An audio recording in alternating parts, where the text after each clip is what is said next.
Hey guys, and welcome to Virtual Acceleration. My name's Elisha, and today we'll be going over a few updates within Blender 2.66 that I got excited about. More along the lines of a modeler, so these will be more things along those lines. So first and foremost, I'd like to say that for animation, Blender got a nice little boot up with integrated bullet physics put into the animator. This looks like one big cube sitting on top of a plane, and I mean, technically it is, but if we go in, we'll see that this is actually a bunch of cubes. And the way that you actually set up one of these systems is that I'm just going to use orthographic, look at it from the side here, select all with A, use B to get all these guys, and add active. Now if we play this, they fall. Needs a passive object put in there as well, and I love pacifism, so I'm going to add in a passive plane underneath. And now, when I play it, the cubes actually kind of draw us all around. You get to see them sitting on top there. They don't rest like the ones inside the game engine, and you'll see down here that as the bar runs across, they actually built up a little bit of cache within the system here. So now it no longer calculates it, and it can now run at full frame rate after doing it the first time. Though I found it was much more fun to grab the base and drop the base. So if I press G for grab on the base here, I can actually pick up and throw around these cubes and have a good old time. This actually runs surprisingly fast. The frame rates are always good for it. I made a little billiard game out of this, pool or whatever. But yeah, just a little bounce. Yeah, ain't that neat? And another one of the features. Oh, shot out cubes out the bottom. That was impressive. I'm just gonna cancel the animation here. Next, I'm going to go over and we can look at one of the other new features here. Well, it was kind of a revamped one. Last time I showed you guys the bevel tool, which, if you guys don't remember, you would select an edge that you want to bevel and press Control B, and it would cut out an angle like that. And by scrolling, it would roll it out. Now within Blender 2.66, now they've added in another function that I'm also pretty nerd-bonered about, and that is a corner bevel.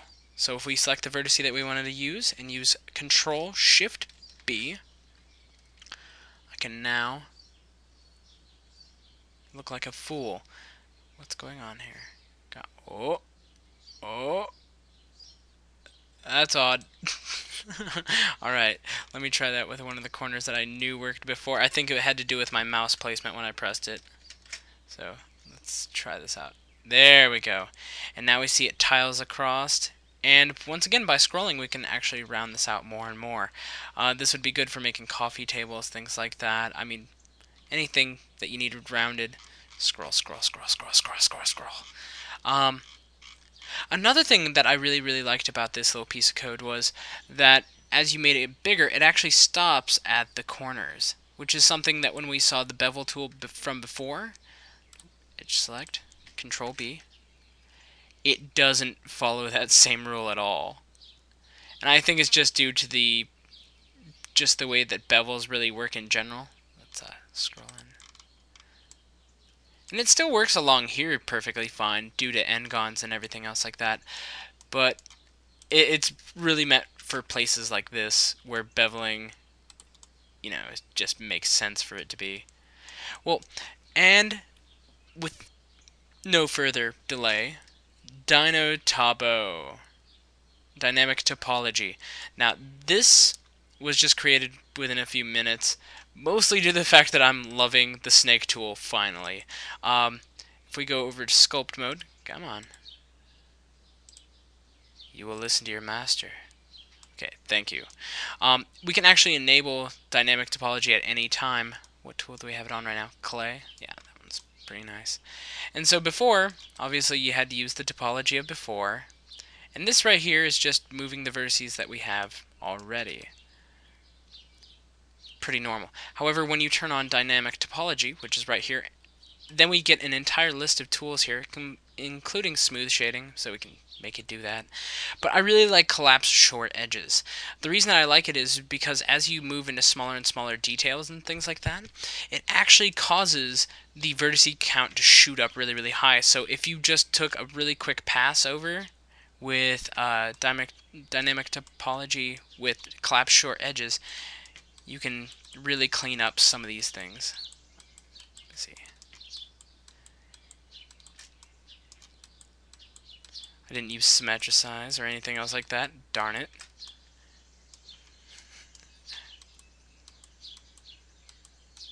It's just a neat little tool now. And let me show you the snake tool because it's really what I found to be the funnest thing to play with. Because snake hook before was kind of worthless. Oh yeah. Oh. And so now you can create all these weird pieces of geometry, and you can quick sculpt things like arms and legs really, really fast. After you pull them out like this, you would go in and, I don't know, create little fingers or something like that. I really have no idea. I'm not much of a sculptor myself. I deal most of the time with, you know, edit mode more than sculpt mode. But look what it's done here. Even here, the mesh is not all that messed up. I had things selected, so it looks a little bit weird. But I wonder... Okay, I gotta see this. This is a little on the fly. But, where is she at?